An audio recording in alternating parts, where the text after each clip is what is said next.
يا أيها الذين آمنوا बिस्मिल्लाहिर्रहमानिर्रहीम। अस्सलाम वालेकुम। या अय्युहल्लज़ीना आमनू का आज 15वां एपिसोड है, जिसमें अल्लाह सुब्हानहू व तआला फरमाते हैं सूरह सफ़ की आयत नंबर 2 में, या अय्युहल्लज़ीना आमनू लिमा तक़ूलूना मा ला तफ़अलून, कि ए ईमान वालो, तुम क्यों वो कहते हो, क्यों उस चीज़ का दावा करते हो जो तुम करते नहीं हो, जो तुम्हारे अमल में नहीं है। इस आयत से हमें वाज़े बताया जा रहा है कि there should not be a gap between one's claims and one's actions, यानी कि अपने कॉल में और अपने फेल में तज़ाद नहीं होना चाहिए, फ़र्क नहीं होना चाहिए। इस आयत का बैकग्राउंड ये है कि सहाबा का एक ग्रोह इकट्ठे हुआ और उन्होंने आपस में डिस्कशन की कि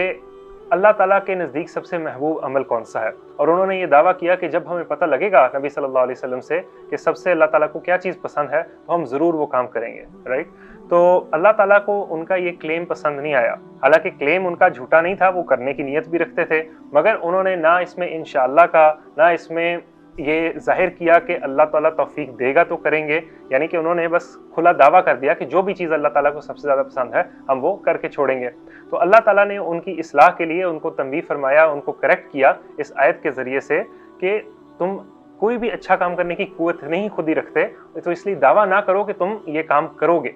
सहाबा को इस आयत में इस चीज़ का सिखाया गया। नबी सल्लल्लाहु अलैहि वसल्लम को एक और आयत में इसी तरह सिखाया गया। नबी सल्लल्लाहु अलैहि वसल्लम को कहा गया, सूरह कहफ की आयत है, वला तकूलन्ना लिशैइन इन्नी फाइलुन ज़ालिका गदा, और ना कहो कि मैं फलाना काम कल करूंगा, इल्ला अन यशा अल्लाह, सिवाय ये कि इंशाअल्लाह कहो, सिवाय ये कि अगर अल्लाह ने चाहा तो फिर मैं कर पाऊंगा। Right, so in this verse basically what we are being taught is कि कोई भी अमल जो है अल्लाह ताला की तौफीक के बगैर नहीं किया जा सकता। चाहे आपकी नीयत जितनी मर्जी अच्छी हो, चाहे आप फुल सिंसेरिटी के साथ पूरी इंटेंशन रखते हो कि आपने वो अमल करना है, मगर आपको अपने उस अमल करने की ताकत पर, कुव्वत पर, एबिलिटी पर जो है वो फ़ख्र नहीं होना चाहिए, कॉन्फिडेंस नहीं होना चाहिए, उस पर एक नाज नहीं होना चाहिए। आपको अल्लाह ताला की तरफ मंसूब करना चाहिए, अपनी अब्दियत और अपनी गुलामी और अपनी फ़कीरी उसके सामने पेश करनी चाहिए कि या अल्लाह, अगर तूने तौफीक दी, अगर तूने हालात बनाए, अगर तूने सूरत हाल ऐसी बनाई कि मैं तेरे पसंद वाला अमल कर सकूं, तो फिर आपकी तौफीक से मैं वो अमल करूंगा और आप कबूल करें। राइट, सो ये एक तरीका है जो कि अल्लाह ताला ने तरबियत का अपने प्यारे नबी सल्लल्लाहु अलैहि वसल्लम को भी, और इस आयत में अपने नबी सल्लल्लाहु अलैहि वसल्लम के प्यारे सहाबा रज़ी अल्लाह ताला अन्हुम अजमईन को भी सिखाया। सो इस जो वाक़या इस आयत के जो इस पूरी सूरत के बल्कि नाजिल होने का है, वो कुछ इस तरह है कि जब सहाबा ने ये आपस में बात की, तो नबी सल्लल्लाहु अलैहि वसल्लम ने कुछ देर बाद एक बंदा भेजा जो उन सहाबा के ग्रोह का एक एक का नाम लेके उनको बुलाया, और फिर ये पूरी सूरत जो है वो उनके सामने तिलावत की। सो वेरी इंटरेस्टिंग कि बज़ाहिर जो इस आयत के अल्फाज हैं वो तो ये कह रहे हैं कि लिमा तक़ूलूना मा ला तफ़अलून, कि तुम क्यों वो बात करते हो जो तुम करते नहीं हो। यानी कि एक समझ लें कि अगर बंदा सिर्फ अल्फाज को देखे तो ये झूठे दावे के बारे में है। Right, so it's not just about झूठे दावे, because the background of the revelation of the verse is the sacha dawa, the sacha intention of the Sahaba radiyallahu ta'ala anhu. Right, so the Prophet sallallahu alaihi wasallam is teaching them through the Quran that even correct claims, even sincere claims should be made with the clarification of इंशाअल्लाह। तो कितना ज़रूरी है कि अल्लाह ताला की रज़ा को, अल्लाह ताला की दी हुई तौफीक को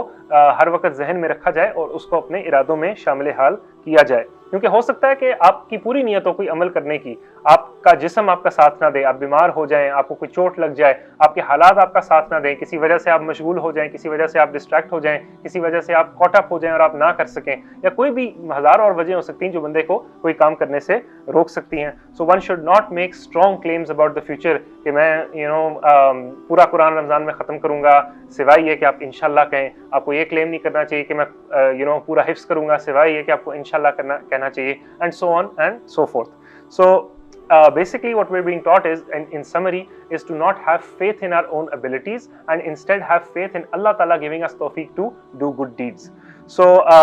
इस आयत का जो दूसरा जो जनरल मीनिंग है वो तो यही है कि ऐसा क्लेम ना करो जिसको करने की तुम नियत ना रखते हो। Right, so don't make claims that you will do something that you have no intention of doing। और ये हमारे दीन में सख्त गुनाह का काम है, हराम है कि कोई बंदा कोई ऐसी बात करे, कोई ऐसा अहद करे, कोई ऐसी कमिटमेंट करे जिसको वो पूरा करने का इरादा ना रखता हो, या इवन अगर पूरा करने का इरादा रखता है और कमिटमेंट कर लिए तो बाद में उसको पूरा ना करे। ये चीज़ भी हमारे दीन में सख्त तौर पे मना है, ये बड़ा गुनाह है। اگلی آیت اس کی مزید وضاحت کرتی ہے کبر مقتا عند اللہ ان تقولوا ما لا تفعلون کہ اللہ تعالیٰ کے نزدیک شدید ناپسند ہے. It is hated in the eyes of Allah severely that you say what you do not do. So that's how we should understand the severity of this sin کہ بندہ کوئی بات کوئی کلیم کرے, کوئی دعویٰ کرے کہ میں فلانا کام کرتا ہوں اور وہ اصل میں نہ کرتا ہو. کوئی بندہ جو ہے ہنٹ کے ذریعے سے اپنے الفاظ کیئرفلی چنتا ہے کبھی کبھی کہ جھوٹ بظاہر نہ ہو مگر اس کی نیت یہ ہو کہ اگلا بندہ سمجھے کوئی ایسی چیز جو کہ حقیقت نہ ہے. جیسے مثال کے طور پہ کوئی بندہ کہتا ہے کہ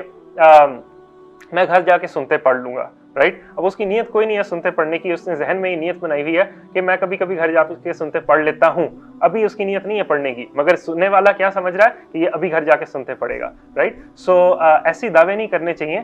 جن کا پورا کرنے کا کسی کو انٹینشن نہ رکھے, رائٹ. سو کوئی امپلائی کہتا ہے کہ باس کو کہ میں نے پورا دن جو ہے پوری رات اس پہ آپ کے پروجیکٹ پہ کام کیا, حالانکہ اس نے پوری رات نہیں کام کیا, وہ بیچ میں سویا بھی ہوگا ظاہر ہے, رائٹ. سو اس طرح کا دعویٰ نہیں کرنا چاہیے. وہ بندہ کہتا ہے کہ میں ہر دوسرے دن روزہ رکھتا ہوں, مگر وہ ہر دوسرے دن حقیقت میں نہیں روزہ رکھتا. سو خاص طور پہ نیکی کے کاموں میں, دینداری کے کاموں میں, مگر آلسو دنیا داری کے کاموں میں, ہر قسم کے دنیا کے کاموں میں بھی ایسی بات نہیں کرنی چاہیے جو کہ ہم خود نہ کرتے ہوں. اس میں ایک چیز جو احتیاط کرنی ہے سمجھنے میں وہ یہ ہے کہ دعویٰ میں یعنی کہ کسی چیز کو کلیم کرنے میں اور دعوت کے کام میں ایک فرق ہے, رائٹ. سو دس آیت is not stopping us from doing دعوت, دس آیت is not stopping us from preaching and calling others to do good if we don't do it ourselves, right. اگر کوئی بندہ مثال کے طور پہ ساری نمازیں نہیں پڑھ سکتا, کبھی کبھی اس کی قضا ہو جاتی ہے, اس کا یہ مطلب نہیں ہے کہ اپنے دوستوں کو, اپنے رشتہ داروں کو نہیں کہہ سکتا کہ بھائی نماز پڑھنا اچھی بات ہے, نماز پڑھنی چاہیے. ہاں, جو بندہ بالکل کبھی نہیں نماز پڑھتا اور نہ اس کی کبھی نیت ہے نماز پڑھنے کی, اس کو تھوڑا پہلے شاید سوچنا چاہیے اپنے بارے میں بفور ٹیلنگ ادرس کہ نماز پڑھو. مگر اگر کسی بندے کی نیت ہے کوئی عمل کرنے کی اور عمل میں تھوڑی کوتاہی ہے تو اس کا یہ مطلب نہیں ہے کہ اس کو دعوت نہیں کرنی چاہیے, کیونکہ اچھا کام کرنا مستقل ایک قسم کی اچھائی ہے اور اچھی کام کی طرف بلانا اور دعوت دینا یہ ایک اور مستقل قسم کی اچھائی ہے جس کو ہمارے دین میں بہت اہمیت دی جاتی ہے. So one should not give up the virtue of preaching and of calling towards good deeds just because there is some kami in their own doing of those good deeds, right. So اللہ تعالیٰ ہمیں توفیق دے کہ ہم کوئی ایسی بات نہ کریں, کوئی ایسا کلیم نہ کریں, کوئی ایسا دعویٰ نہ کریں جس کا ہمیں یا تو نیت نہ ہو پورا کرنے کی یا پھر ہم قدرت نہ رکھیں اس کو نیسیسریلی پورا کرنے کی. ہمیں ہمیشہ انشاءاللہ کے ساتھ ہمارے سارے دعووں کو کوالیفائی کرنا چاہیے, ان کو اللہ تعالیٰ کی طرف سپرد کرنا چاہیے, اور ویسے بھی ہمیں وہ بات کا ہی دعویٰ کرنا چاہیے جس کی ہمیں نیت ہو پوری کرنے کی. اللہ تعالیٰ کے فضل کے ساتھ اللہ تعالیٰ ہم سب کو توفیق دے اچھے اعمال کرنے کی, اچھے اعمال کی طرف دعوت دینے کی, جھوٹے دعووں سے بچنے کی اور اپنی کمٹمنٹس کو نہ پورا کرنے سے بچنے کی. وآخر دعوانا الحمدللہ رب العالمین. السلام علیکم.